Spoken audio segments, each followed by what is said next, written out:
নমস্কার, আমি doctor Arunamati Chakraborty, obstetrician and gynaecologist. আজকে 10th মে, মাদার্স ডে।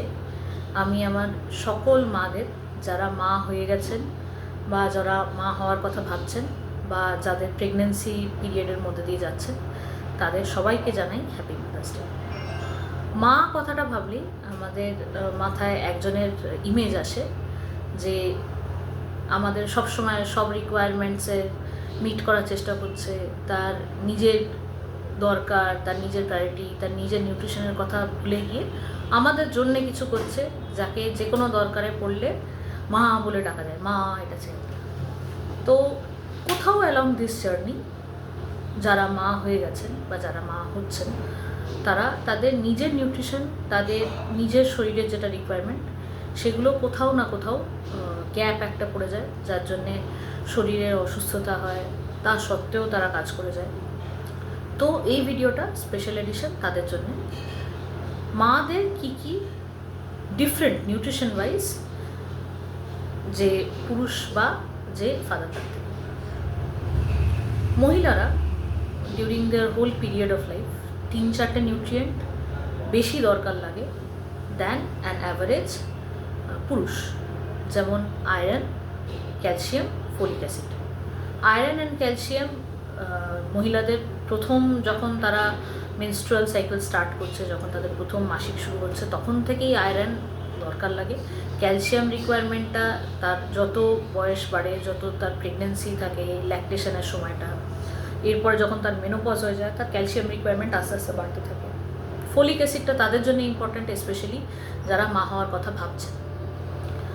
এমনিতে যখন প্রেগনেন্সির কথা যখনই ভাবতে আরম্ভ করবেন, তখন আপনার ফোলিক অ্যাসিড ইনটেক আপনাকে বাড়াতে হবে। অ্যাটলিস্ট 3 মাস আগের থেকে আপনার ফোলিক অ্যাসিড ইনটেক বাড়াতে হবে। এবার আসি, এমনি নর্মালি একটা মেনস্ট্রুয়েটিং ফিমেল, তার নিউট্রিশনাল ডিফারেন্স কী, তার কী কী স্পেসিফিক নিউট্রিয়েন্ট দরকার। তার মাসিকের যে সময়টা, ফার্স্ট 5 দিন যেটা সাইকেলে, যে সময় সে ব্লিড করছে, তাকে সেই সময়টা আয়রন রিচ একটা ডায়েট খেতে হবে। আয়রন অ্যান্ড কমপ্লেক্স কার্বোহাইড্রেটস যাতে বেশি আছে, সেই ডায়েট একটা খেতে হবে। এই সময়টা যেন খুব বেশি গ্লুকোজ স্পাইক বা কিছু না হয়, খুব বেশি নুনওয়ালা জিনিস যেন না খায়, তাতে তার ব্লোটিং আরও বেশি বাড়তে পারে। এরপর ফার্স্ট 5 ডেজ কেটে যাওয়ার পর, যেটাকে ফলিকুলার ফেজ বলে, মানে আপনার ডিম্বাশয়ের ডিম বেরোনোর আগে অবধি যে মেনস্ট্রুয়াল ফেজটাকে, সেটাকে বলে ফলিকুলার ফেজ। ফলিকুলার ফেজ একটা অ্যানাবলিক ফেজ। এই সময় আপনার শরীর তৈরি করছে, আস্তে আস্তে নিজেকে রেডি করছে যদি এটা প্রেগনেন্সি আসে সেইটার জন্য। তো এই সময়টাকে প্রোটিন ইনটেক বাড়াতে হবে, কমপ্লেক্স কার্বোহাইড্রেটস তো থাকছেই। ওভুলেশনের ধারে কাছার সময় অ্যান্টিঅক্সিডেন্টস খুব দরকার, তো অ্যান্টিঅক্সিডেন্ট রিচ ফুড ওই সময়টা খেতে হবে। এরপর আসে last part of the cycle, luteal phase.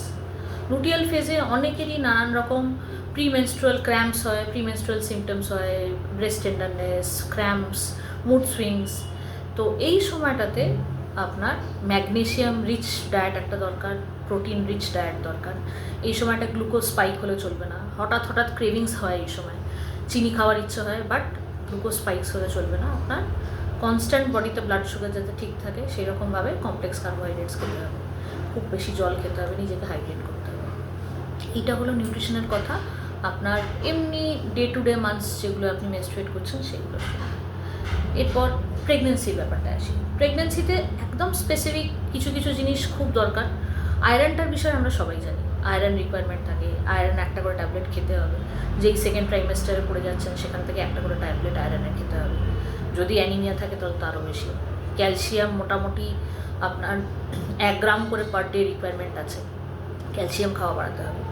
এইটা আপনাকে সবাই বলবে, আয়রন খেতে হবে, ক্যালসিয়াম খেতে হবে, ভালো করে খাবার খেতে হবে। কিন্তু যে জিনিসটার উপর আজকে স্ট্রেস দিতে চাই, সেটা হচ্ছে প্রেগনেন্সিতে যেটা খুব রিকোয়ার্ড বাচ্চার জন্য, সেটা হচ্ছে প্রোটিন।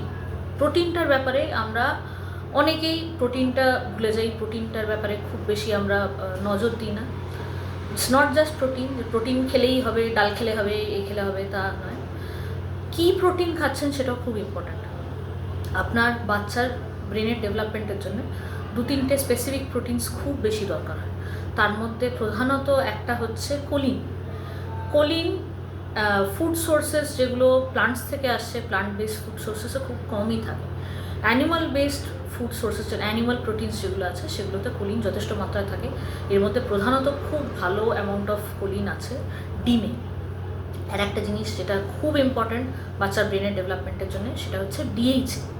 ডিএইচএ কিছু ফ্যাটি ফিশে থাকে, ডিমে কিছুটা থাকে, আর আরও এক্সট্রা সাপ্লিমেন্টস ডিএইচএ দরকার লাগতে পারে।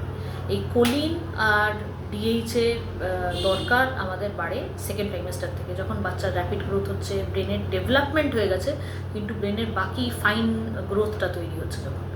তো খালি প্রোটিনস বেশি করে খাচ্ছি, ডাল খাচ্ছি, পনির খাচ্ছি খালেই হবে না। আপনার মোটামুটি প্রোটিন 80 গ্রামসের মতো আপনার প্রোটিন ইনটেক আপনার বাড়াতে হবে। তার মধ্যে choline and DHA has to be enough in your diet. Omega 3 fatty acids আপনার এনাফ হতে হবে ডায়েটের মধ্যে। তো তার সব থেকে ভালো, সব থেকে ইজি সোর্স হচ্ছে ডিম। যেভাবে পারেন ডিম খাওয়ার চেষ্টা করুন। ডিমের ইয়োগটাকে অ্যাভয়েড করে কখনো খাবেন না। প্রেগনেন্সিতে কিন্তু ডিমের ইয়োগটা দরকার। যত ভালো গুণ আছে ডিমের ইয়োগের মধ্যেই আছে। আর একটা জিনিস হচ্ছে folic acid. Folic acid mostly সব মহিলারা জানেন যে হ্যাঁ, ফার্স্ট ট্রাইমেস্টারে ফলিক অ্যাসিড দরকার, কিন্তু এই ফলিক অ্যাসিডের রিকোয়ারমেন্ট কিন্তু সেকেন্ড অ্যান্ড থার্ড ট্রাইমেস্টারেও দরকার। আপনাকে ফলিক অ্যাসিড কিন্তু তখনও কন্টিনিউ করে যেতে হবে। বাচ্চার কিছুটা ডেভেলপমেন্টের জন্য হেল্প হয়, কিছুটা আপনার blood pressure fluctuations, high blood pressure develop করার থেকে প্রিভেন্ট করে, গ্রোথ রেস্ট্রিকশন প্রিভেন্ট করে কিন্তু ফলিক অ্যাসিড। তো folic acid and vitamin supplements কিন্তু আপনাকে সারা প্রেগনেন্সি কন্টিনিউ করতে হবে। ফার্স্ট ট্রাইমেস্টার কেটে গেল বলে ফলিক অ্যাসিড ভিটামিন স্টপ করে দিলাম, নয়, আপনাকে ফলিক অ্যাসিড অ্যান্ড ভিটামিন সারা প্রেগনেন্সি কন্টিনিউ করতে হবে। এবার আসি ল্যাকটেশন ফেজটায়। ল্যাকটেশন ফেজটায় কিন্তু প্রোটিন রিকোয়ারমেন্ট আরও বেশি বেড়ে যায়। আপনার এখন ক্যালসিয়াম ইনটেক কিন্তু আরও বাড়াতে হবে। আপনার মোস্টলি মারা ডেলিভারি হওয়ার পরে 1-2 মাসের মধ্যেই তারা ক্যালসিয়াম, আয়রন এগুলো সব বন্ধ করে দেয়। কিন্তু আপনার একটা জিনিস মনে রাখতে হবে, একটা ছোট্ট শিশু তার ফার্স্ট 6 মাসের পুরো গ্রোথ ডিপেন্ড করছে আপনার ব্রেস্ট মিল্কে কী আসছে তার মধ্যে। তো আপনার ব্রেস্ট মিল্ক যদি আয়রনে ডেফিসিয়েন্ট থাকে, ক্যালসিয়ামে ডেফিসিয়েন্ট থাকে, ভিটামিনসে ডেফিসিয়েন্ট থাকে, তারও কিন্তু একটা ডেফিসিয়েন্সি তৈরি হবে। আপনাকে প্রোটিন ইনটেক ঠিক রাখতে হবে, আপনাকে আয়রন খেয়ে যেতে হবে 6 মাস মিনিমাম। যতদিন ব্রেস্ট ফিড করবেন ততদিন কিন্তু আপনার ক্যালসিয়াম খেয়ে যেতে হবে। এটা দুদিক থেকেই দরকার। এক হচ্ছে আপনার বাচ্চার জন্যও দরকার, সেকেন্ড হচ্ছে আপনার নিজের হাড়ের জন্য দরকার। আপনার ব্রেস্ট মিল্ক তৈরি করার জন্য যে ক্যালসিয়াম লাগবে, আপনি যদি সেটা অ্যাডিকুয়েটলি না খান তাহলে আপনার বোনস ভেঙে ক্যালসিয়াম কিন্তু ব্রেস্ট মিল্কে যাবে। সো এই বোনস ভেঙে যে ক্যালসিয়াম যাচ্ছে তাতে আপনার বোন লস হবে। প্রচুর মায়েরা আফটার ডেলিভারি বলে যে আমার পিঠে ব্যথা হচ্ছে, কোমরে ব্যথা হচ্ছে, প্রচণ্ড ব্যথা, হাতে পায়ে ব্যথা। তো এইগুলোর একটা মেন কারণ কিন্তু ক্যালসিয়াম ইনটেক ঠিকঠাক না থাকা। সো ক্যালসিয়াম আপনাকে ব্রেস্ট ফিডিং পিরিয়ডটা পুরোই খেতে হবে, বন্ধ করে দিলে চলবে না। যতদিন ব্রেস্ট ফিড করছেন, যতদিন এক্সক্লুসিভ ব্রেস্ট ফিড করছেন ততদিন তো দরকার লাগবেই। তারপরেও আপনি যতদিন ব্রেস্ট ফিড করছেন ততদিন কিন্তু আপনার ক্যালসিয়াম ইনটেক দরকার। আর একটা জিনিস যেটার কথা প্রচণ্ড ডেফিসিয়েন্সি প্রেগনেন্সি এবং ল্যাকটেশনে দুটোতেই হয়, সেটা হচ্ছে ভিটামিন D3। ভিটামিন D3 ডেফিসিয়েন্সির জন্যে আপনার হাতে পায়ে ব্যথা, ক্র্যাম্পস, এখানে ব্যথা লাগছে, ওখানে ব্যথা লাগছে, এগুলো কিন্তু মাঝে মাঝেই হয়। প্রেগনেন্সিতে নানান রকম ক্র্যাম্পস আপনার ইদার D3 ডেফিসিয়েন্সির জন্য হতে পারে বা আপনার নিউট্রিয়েন্ট ডেফিসিয়েন্সিস যেমন ম্যাগনেশিয়াম, জিঙ্ক, এগুলো ডেফিসিয়েন্সির জন্য হতে পারে। যে শাকসবজি যত ভালো করে খাচ্ছে তার এইসব ডেফিসিয়েন্সি হওয়ার চান্স কিন্তু ততটাই কম। এরপর আসি মাদারহুড। কিন্তু বাচ্চা হলো, বাচ্চা ব্রেস্ট ফিডিং স্টপ হলো, সেখানেই শেষ হয় না। মাদারহুড কিন্তু আপনার চলতে থাকবে। You are a mother all your life. আপনি একটা ফেজের পরে আপনার এমন অবস্থায় আসবে যে আপনার মেন্সেস বন্ধ হয়ে যাবে, ইউ উইল রিচ মেনোপজ। তারপরেও কিন্তু নিউট্রিশনাল চেঞ্জেস কিছু কিছু হচ্ছে, কিছু কিছু জিনিসের দরকার পড়ছে। বয়স হয়ে গেলে আমরা অনেকেই ভাবি যে হ্যাঁ ঠিক আছে, এবার বয়স হয়ে গেছে, আর যা যেমন হচ্ছে যা পাচ্ছি খেয়ে নিই। কিন্তু যাদের মেনোপজ হয়ে যাচ্ছে, মেনোপজের পর স্পেসিফিক কিছু রিকোয়ারমেন্টস আছে। মেনোপজের পর কিন্তু আপনার বডি আরও তাড়াতাড়ি ক্যালসিয়াম লস করে, আপনার বোনস আরও তাড়াতাড়ি ক্যালসিয়াম লস করে। তো আপনার আফটার মেনোপজ আপনার কিন্তু ক্যালসিয়াম ইনটেক বাড়াতে হবে। আপনার ক্যালসিয়াম ইনটেক যতদিন আপনার মেন্সেস চলছিল তখন যা ছিল তার থেকে কিন্তু 200 আরও বেড়ে যায়। তো 1200 মিলিগ্রাম এখন কিন্তু রেকমেন্ডেড আপনার ক্যালসিয়াম ইনটেক পার ডে দরকার। তো আপনার ক্যালসিয়াম সাপ্লিমেন্টেশনস কিন্তু আফটার ইয়োর মেনোপজ রিকোয়ার্ড, না হলে হাড় গোড়ে ব্যথা, কোমরে ব্যথা, পিঠে ব্যথা এগুলো আরও বাড়তে থাকবে। তার সাথে সাথে হচ্ছে অ্যাডিকুয়েট প্রোটিন ইনটেক দরকার। একটা বয়সের পর মহিলাদের মেনোপজ হয়ে যাওয়ার পর থেকে তাদের কিন্তু মাসেলস আস্তে আস্তে ব্রেকডাউন করতে আরম্ভ করে, তাদের বডি আস্তে আস্তে একটা ক্যাটাবলিক স্টেজে যেতে থাকে। তো আপনাকে আপনার প্রোটিন ইনটেক ঠিক রাখতে হবে, প্রোটিন ইনটেক কমিয়ে দিলে হবে না। বয়স হয়ে গেছে বলে আর প্রোটিন খাবো না, মাছ ডিম খাবো না, এটা করলে চলবে না।